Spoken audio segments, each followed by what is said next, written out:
Lo primero de todo, agradecer también a mis directoras de tesis, que además han venido hoy a estos premios, a Sandra Vázquez y a Marta Liesa, por acompañarme en este camino, pues bueno, que tiene tantas idas y venidas, ¿no? Y que el acompañamiento, la verdad es que, por lo menos desde mi punto de vista, es imprescindible. Por eso muchas veces cuando hablo de mi tesis, hablo en plural, porque creo que son parte fundamental también de esta investigación. Bueno, hoy vengo a hablar un poquito de mi proyecto de tesis, que hemos titulado Diseño e implementación de un programa de habilidades sociales fundamentado en el uso de las tecnologías en alumnos con trastorno del espectro del autismo.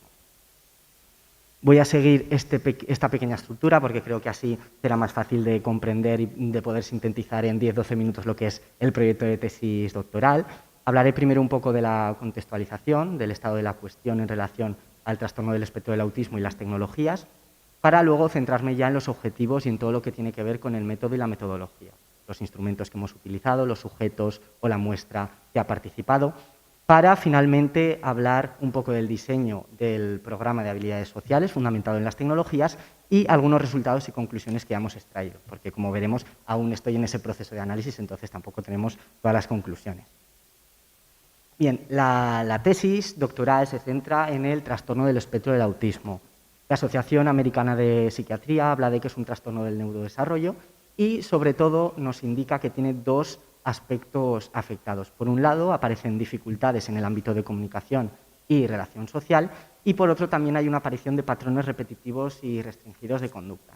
Nosotros en esta tesis nos hemos centrado en el primer ámbito, ¿vale? En el de las relaciones sociales y todo el ámbito social. Bien, en estas intervenciones se pueden utilizar diversas herramientas y nosotros hemos focalizado también la atención en las tecnologías.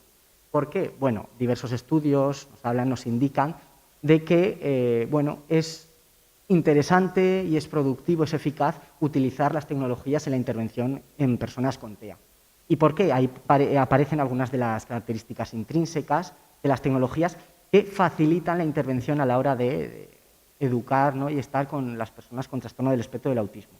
Por ejemplo, estructurar y organizar el entorno para facilitar la comprensión de las personas con TEA, adaptar el ritmo de aprendizaje, imprescindible, ¿no? Tenemos que realmente adaptarnos a esas necesidades de cada uno de los alumnos y, por supuesto, la creación de un entorno atractivo y que motive al alumnado, ¿no? Para que forme parte total de la intervención y sea mucho más eficaz. Bien, además de eso, vimos que en los últimos años se utilizan en el ámbito de la educación los llamados wearables, que en castellano serían dispositivos llevables, y sobre todo en concreto pulseras. ¿Y por qué? Porque estas pulseras nos permiten medir diferentes parámetros fisiológicos. Nosotros nos hemos centrado en el ritmo cardíaco y actividad electrotérmica. ¿Por qué nos hemos centrado en estos parámetros? Porque están relacionados íntimamente con cuestiones y respuestas emocionales. ¿Esto qué nos va a permitir? Luego lo veremos. Ver situaciones en las que los niños con TEA están estresados o, por ejemplo, están tranquilos. ¿Sí? Ya sabréis que las personas con TEA tienen dificultades a la hora de exteriorizar cómo se sienten, pues estas pulseras nos van a permitir eso, ¿no? Ver cómo están en cada momento para también nosotros poder adaptar esa intervención educativa. Aquí he puesto algunos de los objetivos de las tesis, son muchos, pero sobre todo me gustaría resaltar el diseño y la implementación del propio programa de habilidades sociales fundamentado en las tecnologías del aprendizaje y la comunicación y sobre todo esto último que he comentado de poder evaluar mediante estas pulseras el impacto de una intervención educativa. Ahora veremos cómo triangulando datos podemos saber en qué momentos concretos el alumno está más excitado o tiene más. Bien, aquí aparece un poco la estructura de lo que es la metodología. La metodología que hemos utilizado es mixta, es decir, tanto cuantitativa como cualitativa. Nos permite así triangular mejor los datos y entender todo lo que estamos estudiando de una forma mucho más completa.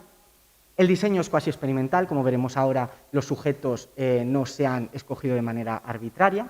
Y el estudio es longitudinal, es decir, lo que hemos hecho es ver cómo han ido progresando los sujetos, los alumnos, a lo largo del tiempo, a lo largo de curso y medio académico, más o menos. Hemos utilizado, por una parte, el uso de pretest, posttest, es decir, nosotros hemos suministrado unos cuestionarios, tanto, ahora lo veremos, familia, profesorado, especialistas y a los propios niños, hemos realizado toda la intervención y finalmente hemos vuelto a pasar esos test, esos cuestionarios. ¿Para qué? Para ver si realmente esa intervención ha tenido una eficacia significativa. Investigando solo con un grupo único, no hemos tenido grupo control y, bueno, está basado, lo que os acabo de comentar, en un estudio de casos, ¿no? Ir conociendo el progreso de cada uno de los alumnos. Con todo esto, ¿cuál ha sido la muestra? Ya os he comentado que no fue de forma arbitraria, fue un muestreo por conveniencia, que se llama, pero tuvimos en cuenta unos criterios de inclusión. Lo primero, que tuviera un diagnóstico como tal de trastorno del espectro del autismo. Lo segundo, que tuviera un nivel de gravedad 1 o 2. Según el DSM-5 hay 3 niveles de gravedad. El 1 y 2 serían aquellos que tienen menos dificultades. Y también que tuviera la presencia del lenguaje. Ahora veremos que es importante también a la hora de evaluar todo lo que son las habilidades sociales si tienen el lenguaje adquirido. Por todo ello, al final, pues, tuvimos 4 sujetos en un colegio preferente TEA de Huesca, que fueron los que formaron parte de esta investigación. Los instrumentos y técnicas de recogida de datos, ya os he comentado que no solo se pasaron pruebas objetivas a los niños, sino que también se pasaron cuestionarios. Aquí aparecen los nombres, simplemente porque los veáis. Unos de ellos a los tutores y especialistas, para ver realmente cuáles eran las habilidades sociales que los niños mostraban tanto en el aula como en el aula preferente TEA. Y, por otro lado, en el contexto no formal de las familias, es decir, qué habilidades sociales, cómo tienen desarrolladas las habilidades sociales los niños con TEA en su entorno familiar. Importantísimo. Por supuesto, también pasamos unas pruebas objetivas. Ahora veremos que el estudio se realizó por parejas. Con los alumnos más pequeños se pasó una prueba para percibir todo lo que tiene que ver con la capacidad emocional. Y con los alumnos mayores, además de esto, también se pasó un cuestionario que, bueno, mide también los niveles de conciencia emocional, ponernos en el lugar del otro, cosas un poco más complejas que con los niños pequeños no podíamos hacer. También creímos conveniente grabar todas las sesiones de esta intervención. ¿Por qué? Porque creíamos que ahí también íbamos a ver ese progreso en el ámbito social y en las habilidades sociales, ¿no? En la interacción social. Para ello utilizamos 2 cuestionarios y lo que hacemos, ahora lo veremos, era registrar tanto las conductas que no había interacción social, en las que no había interacción social, como las conductas en las que había interacción con el investigador, en este caso era yo, o con el compañero. Como os he dicho, la intervención se realizaba por parejas, pues con el compañero. Bien, dentro de lo que he comentado de las pulseras, de los wearables, nosotros elegimos la empática E4, que entre los parámetros fisiológicos que medía nos permitía saber el ritmo cardíaco y la actividad electrodérmica en tiempo real. Aquí he puesto una foto para que lo veáis. También facilita el registro de los datos. En el móvil se puede ver en el momento y luego se trasladan esos datos en el ordenador para poder analizarlos. Entonces facilita mucho la obtención de los datos. El procedimiento de recogida, simplemente comentar que de cara a la observación que hemos realizado de las sesiones, se utilizó el software Lince Plus para codificar todas las conductas y facilitar todo lo que es la recogida de datos. Después, los datos obtenidos de los cuestionarios, estamos empezando a analizarlos con el programa estadístico SPSS. Y después, lo más interesante, que es la parte de la pulsera empática E4, lo que hemos hecho es identificar los picos observados que hemos visto tanto en el ritmo cardíaco como en la conductancia electrotérmica y los hemos triangulado con las observaciones, con las grabaciones de las sesiones. De esta manera hemos visto en qué momentos se encuentran más alterados y en qué momentos, ¿vale? Así, de una manera así general, podemos saber en qué momentos se encuentran, por ejemplo, con estrés o excitación a la hora de realizar la intervención educativa.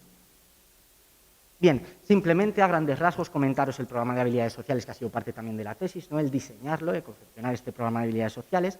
Al final tuvimos 22 sesiones con una pareja y 22 sesiones con otra, semanalmente.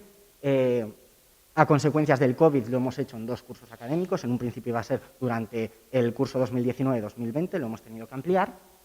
Se realizaba por parejas según desarrollo evolutivo y, aspecto importante, se utilizaba el iPad como centro de esta intervención. Además, se utilizaba totalmente y en todas las ocasiones. De hecho, en el iPad se presentaba a cada uno de los niños la estructura de cada una de las sesiones con pictogramas, con ayudas visuales, y se utilizaba también las aplicaciones que ese propio iPad contenía. Bien, y este programa de habilidades sociales evidentemente se ha fundamentado en diferentes teorías. Dentro de las teorías psicológicas, de dificultades en el ámbito social de las personas con trastorno del espectro del autismo, aparecen 2 muy claras, que son el déficit en teoría de la mente y la teoría de la coherencia central. Simplemente, por saber un poco lo que es cada una de ellas, la teoría de la mente es la habilidad cognitiva que cada uno de nosotros tenemos a la hora de atribuir estados mentales a nosotros mismos y a los demás. ¿Qué pasa? Las personas con TEA presentan bastantes dificultades en este aspecto. ¿Qué pasa? Evidentemente, esta teoría de la mente hay que tenerla desarrollada para tener una conducta social competente. Pues esta es una de las teorías que seguimos a la hora de hacer el programa de habilidades sociales. La otra teoría, esto era un poco los contenidos que se trabajaban muy por encima, desde estados emocionales, reconocer gestos, diferentes perspectivas de las cosas para que se pudieran poner en el lugar de la otra persona.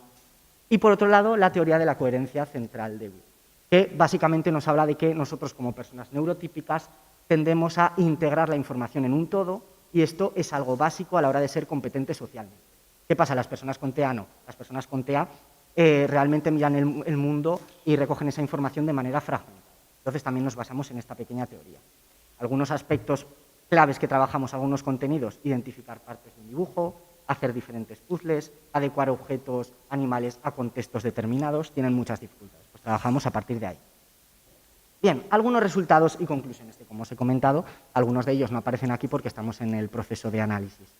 En relación a esa codificación de las conductas en las diferentes sesiones, vimos que había un incremento de interacciones sociales. Por un lado, con el investigador, en este caso conmigo, pero sobre todo con la pareja, con el mismo alumno con el que realizaban las sesiones. Por otro lado, se vio que se aumentó mucho la atención conjunta en el recurso tecnológico y se utilizaba como medio a la hora de mantener conversaciones. Y además vimos que hubo una disminución significativa de las conductas disruptivas, desde las estereotipias, falta de atención, el abandono del lugar de trabajo que al principio se daba con mucha frecuencia. Y por otro lado, todo lo que tiene que ver con los registros que hemos ido tomando de la pulsera, de la empática E4, sí que es verdad que nos ha permitido saber en qué momento y cómo se sienten los alumnos con TEA.